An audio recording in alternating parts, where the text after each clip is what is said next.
તાપી જિલ્લાના બરડીપાડામાંની કિસાન મહાપંચાયત ભવ્ય આયોજન, ખેડૂતોની ભારે હાજરી, સરકાર વિરોધી મિજાજ સ્પષ્ટ. સોનગઢમાં ડીજે આતિશબાજી સાથે ચૈત્રભાઈ વસાવાનો ભવ્ય સ્વાગત કરાયો.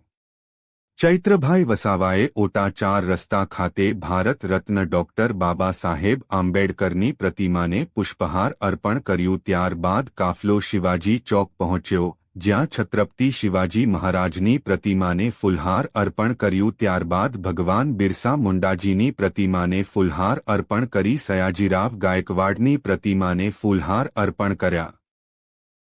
ત્યારબાદ Songadh sugar factory ground, Gunsada Bardipada પહોંચી હતી. તાપી જિલ્લાના બરડીપાડા ખાતે આજે આમ આદમી પાર્ટી દ્વારા કિસાન મહાપંચાયત ભવ્ય અને ઉત્સાહભેર યોજાઈ હતી. કાર્યક્રમમાં ઉમટેલા ખેડૂતોના વિશાળ જનસમૂહે સ્પષ્ટ સંકેત આપ્યો કે રાજ્યના ખેડૂતોમાં સરકારની નીતિઓ બાબતે અસંતોષ વધી રહ્યો છે અને તેઓ હવે પરિવર્તનની માંગ સાથે એકજૂટ થઈ રહ્યા છે.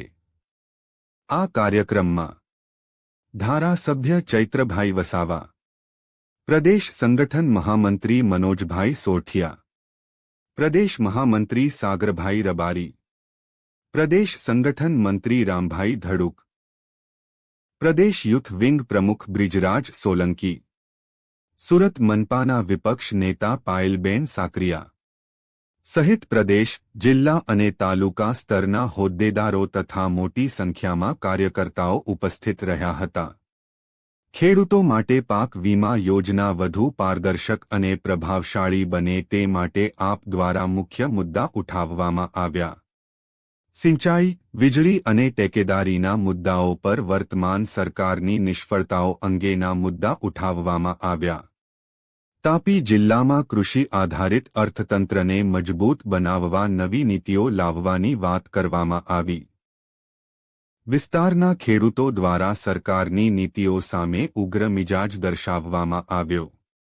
ખેડૂતોનું વલણ એવું જણાતું હતું કે તેઓ હવે પરંપરાગત રાજનીતિને બદલે નવા વિકલ્પ તરીકે આમ આદમી પાર્ટી તરફ આશાથી જોઈ રહ્યા છે. મોટી સંખ્યામાં યુવા ખેડૂતોની હાજરી નોંધપાત્ર રહી. ગ્રામ્ય વિસ્તારોમાંથી પણ ટ્રેક્ટર, બાઇક અને અન્ય વાહન કાફલાઓ સાથે ખેડૂતો ઉત્સાહપૂર્વક મહાપંચાયત સ્થળે પહોંચ્યા. કાર્યક્રમ દરમિયાન ખેડૂત પ્રશ્નો અંગે ખુલ્લી ચર્ચા સંવાદની વ્યવસ્થા રાખવામાં આવી, જેમાં અનેક ખેડૂતો સીધો અભિપ્રાય આપી શક્યા. આવો સાંભળીએ ચૈત્રભાઈ વસાવાએ અંતે જનતાને શું સંદેશો આપ્યો. આમ આદમી પાર્ટીની કિસાન મહાપંચાયત મળી.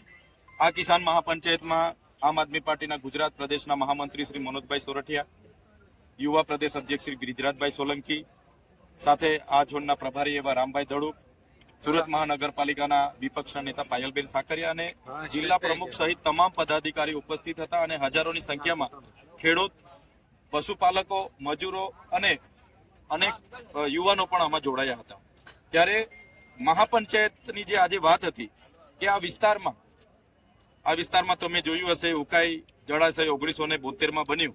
એ વિસ્થાપિતોની માંગો આજ દિન સુધી સંતોષાઈ નથી અને આજે ઉકાઈમાં 1500 મેગાવોટનું આજે સોલાર પ્રોજેક્ટ મંજૂર કરીને બારોબાર એની જમીન સંપાદન થાય છે.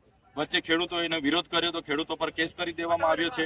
અહીંયા જ્યારે થર્મલ પાવર બનતું હતું, અહીંયા જ્યારે અણુ મથક બનતું હતું, અહીંયા જ્યારે જેકે પેપર મિલ બનતી હતી, ત્યારે બધા જ લોકોને આશ્વાસન આપવામાં આવ્યું હતું કે તમને રોજગારી આપીશું. આજે તમે જોઈ લો, જે લોકો પર હતું એ પણ ભારતીય જનતા પાર્ટી છીનવી રહી છે. આજે એકમાત્ર જિલ્લાની સિવિલ હતી, એને પણ પીપીપી મોડલે ખાનગીકરણને આપવાની એમઓયુ કરી દેવામાં આવ્યા છે. આજે અહીંયા માંડળ ટોલ નાકું છે, ત્યાં સ્થાનિકોને એમાં ટોલ મુક્તિમાં રાહત નથી મળી. ત્યારે અમારી બધા જ લોકોની આજે ચિંતન અને મનન એવું થયું છે કે જે પણ ખેડૂતો છે, ખેડૂતોની પર જે કરદા પ્રથા લાગે છે, ખેડૂતોને જે ટેકાના ભાવ નથી મળતા, ખેડૂતો જ્યારે આજે નુકસાનીની વાત કરે છે ત્યારે નુકસાનીના સર્વે થઈ ગયા પણ ફોર્મ ભરવાની નામે એમની હેરાનગતિ થાય છે.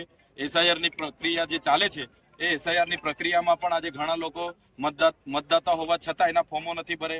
જેવી અનેક રજૂઆતો મળી છે. ત્યારે આ ભારતીય જનતા પાર્ટી 30 વર્ષના શાસનમાં નાસીફાસ થવાથી એકવાર તો મંત્રીમંડળ એમણે બદલી નાખ્યું, પછી પણ લોકો એમની સાથે નહીં જતા હોવાથી હવે અવનવા SIR ફલાણા ઢીકણા લઈને આવીને લોકોને હેરાન કરે છે. ત્યારે લોકો જાણી ગયા છે જે પ્રકારે નોટબંધી આવી હતી એ જ પ્રકારે SIR પણ વોટબંધી છે.